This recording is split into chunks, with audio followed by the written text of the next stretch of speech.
Isang mapagpalang araw po sa ating lahat. Ngayong araw, ang Bible verse na ating tatalakayin ay ang Matthew chapter 2 verses 10 to 11. So, part pa rin ito ng series na tinatalakay natin this past few days, di ba? Pero ngayon naman is titignan natin yung first Christmas sa perspective ng mga scholars or ng mga magi. So, in English Standard Version, sabi rito, "When they saw the star, they rejoiced exceedingly with great joy. And going into the house, they saw the child with Mary his mother, and they fell down and worshipped him. Then, opening their treasures, they offered him gifts, gold, and frankincense, and myrrh." So, in Tagalog version naman, pagpasok nila sa bahay ay nakita nila ang sanggol na kasama ng kanyang inang si Maria. Nagpatira pa sila at sumamba sa kanya. Nang buksan nila ang kanilang mga kayamanan, ay inihandog nila sa kanya ang mga kaloob na ginto, kamanyang at mira. So, yung main point ng Bible verse na to is yung pagpunta ng scholars dun sa birthing place ni Jesus Christ, di ba? May sinundan silang, liwanag na kung saan patungo yun dun sa birthing place ni Jesus Christ, which is yung sa sabsaban nga. So, nung sinundan nila yun and nakita nila yung sanggol nga na si Jesus Christ, isinamba nila yun. Sinamba nila si Jesus Christ. And naghandog sila ng mga regalo. Diba? So, para mas mapalawak pa itong Bible verse natin, is proceed tayo sa ating teaching. So, yung pinakauna sa ating teaching is yung wise men or Gentiles. The presence of the wise men, often referred to as the Magi, signifies the inclusion of the Gentiles in God's redemptive plan.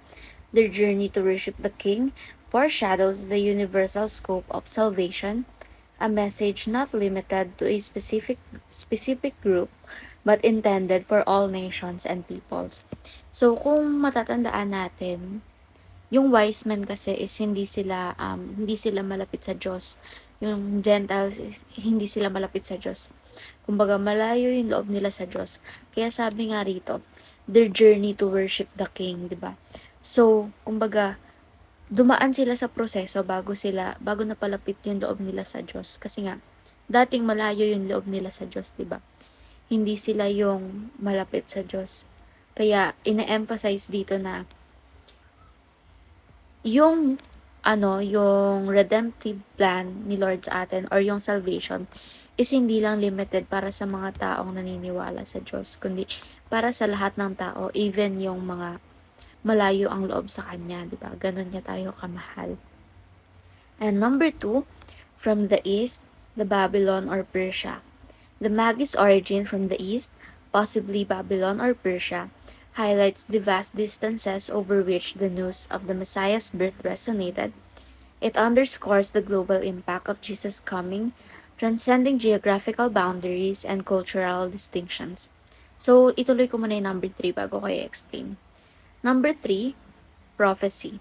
The guiding star, a celestial sign, attests to the fulfillment of ancient prophecies. It serves as a divine GPS, leading the Magi to the very location where the King of Kings lay.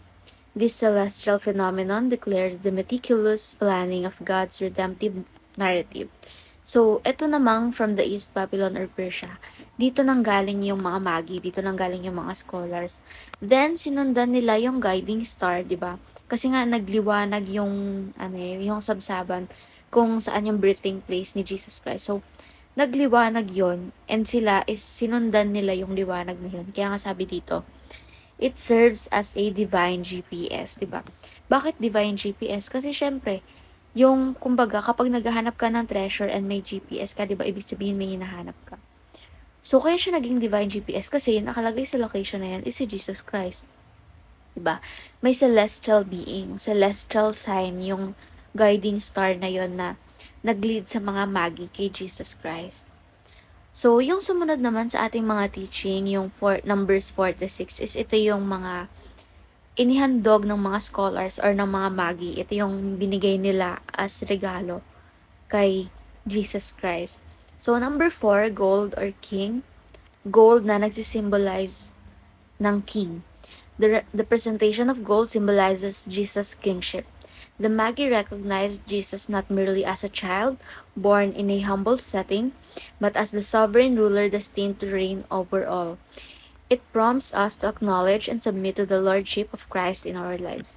So, di ba nabanggit nga sa Bible verse kahapon or sa devotion kahapon na si yung isang hari ng Judea is parang na-threaten yung position niya nung nalaman niya may ipinanganak na Messiah kasi nga yung Messiah na yon na si Jesus Christ is meant to lead, to rule, 'di ba? To rule over all nations. Kaya sabi dito, yung gold is nagsisymbolize siya ng kingship ni Jesus Christ kasi siya nga yung magro-rule over all nations.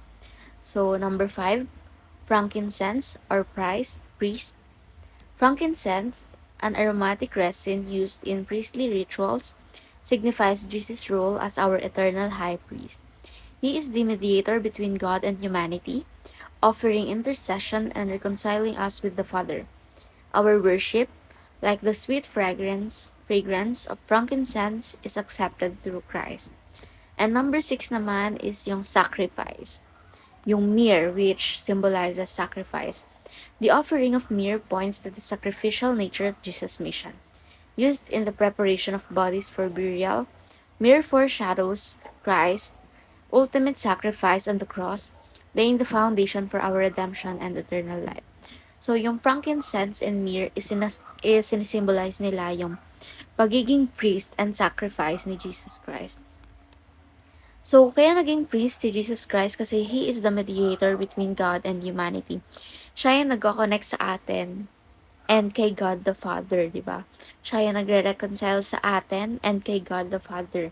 So, sacrifice naman dahil nga pagkasilang pa lang niya nakatakda ng ialay yung buhay niya para sa atin.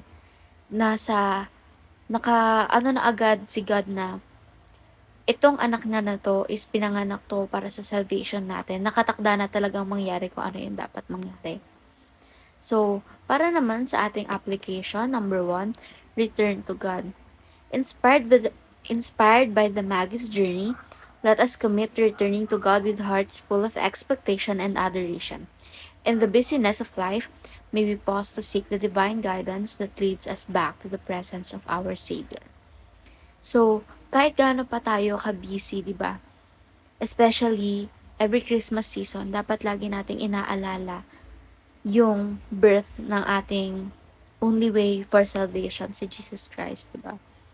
Kaya nga, kagaya ng journey ng mga magi or ng mga scholars na nanggaling pa sa malayo, and kung tutuusin napakalayo ng loob nila sa Diyos, ma-inspire dapat tayo na maglaan din tayo ng oras and sambahin natin yung dapat nating sambahin, yung ating only King, which is Jesus Christ. Number 2, believe in Jesus, sacrifice, priest, and king. So, yung tatlong katauhan na yon is dapat maniwala lang tayo na si Jesus Christ lang yung may kayang gumawa nun. Siya lang yung nakapagsakripisyo sa atin.